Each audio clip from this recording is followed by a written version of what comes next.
ازيكم يا حلوين؟ بما ان احنا لسه في العزبه ومشيناش ف... فعايزه اصور لكم الحدث العظيم اللي هيحصل دلوقتي ده. المفروض ان احنا في نهايه زرعه وبدايه زرعه تانية، ففي حاجات بتتزرع كده جنب المحصول الاساسي. احنا زارعين قطن ومعرفش في حاجات تانية مزروعه، اعتقد رز كمان. ففي حاجات بقى بتتزرع حوالين الارض كده عشان الناس تستفاد منها، يعني ناكل ذره مثلا. ده انا اعرف ان ده ذره، دي بقى تقويات الحاجات اللي هتتزرع.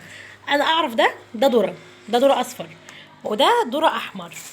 اما في حاجات كده بقى ما اعرفهاش، بس تقريبا ده كوسه، بس ما اعرفش ليه لونها برتقاني. هنعرف دلوقتي من شيخ الفلاحين لما يقول لنا ده ايه. اتفضل يا شيخ الفلاحين، قول لنا ده ايه.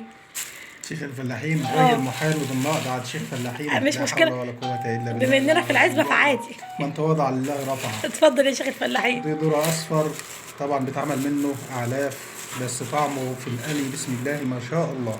يعني ده هيتاكل ولا هيتاكل لا يتاكل منه إن شاء الله، تاكل منه ذرة مسكر زي العسل. اه يعني البني ادمين بياكلوه مش المواشي بس.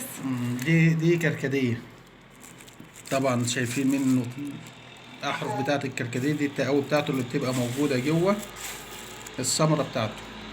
كركديه. دي ذرة واحد عطوني كده بسم الله ما شاء الله، شوية ذرة لوز. انا اول مره في حياتي اشوف ذره احمر. ذرة أحمر عجائب الدنيا السبعة. سبحان الله. ده ايه بقى؟ دي تقاوي خيار، طبعا مش هنشوف منها حاجة من الغربة اللي هتمشي عليه. ربنا يسترها ان شاء الله دي ونشوف. تقاوي كوسة محطوط عليها دواء بتاع عشان ايه الفحار اللي بيجي يفحر حواليها. يعني ده كوسه. دي كوسة. ودي دي بامية الزرع، ويطلع اللي ايه الثمرة بتاعتها وتطلع قرون وناكل منها طول السنة ان شاء الله. ما شاء الله ان شاء الله. وان شاء الله نبقى نصور لكم واحنا بقى بنزرع الحاجات دي واحنا كمان بنشيل الحاجات دي من الارض، يعني بنجمعها عشان تتاكل بقى ان شاء الله. المفروض ان الحاجات دي هيتعمل فيها ايه عشان تتزرع كده زي على الوضع ده ولا ايه؟ هنديها للمعلم حسن هيبلها. المعلم حسن مين؟ ده المزارع بتاعنا. المزارع، الراجل بتاع الارض بتاعتنا اللي موالي المصلحه بتاعت الارض كلها، واحنا مش موجودين. مش موجودين. المعلم حسن ده من الناس المحترمه اللي بتشوف مصالح الارض كلها. ماشي. دي شيخ الفلاحين في المنطقه حدانا. المفروض هيتعمل فيها ايه عشان تتزرع؟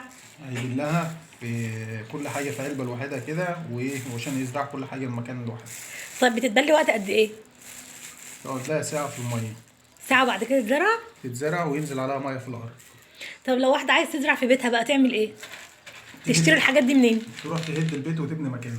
خلص بقى، انا بتكلم جد. عايزة تزرع في زلعة او تزرع في حاجة عندها في علبة بلاستيك. بتوع الادويه، انا عندي بتوع الادويه والتقويات. والحاجات دي بتفضل في الارض قد ايه؟ وقت قد ايه؟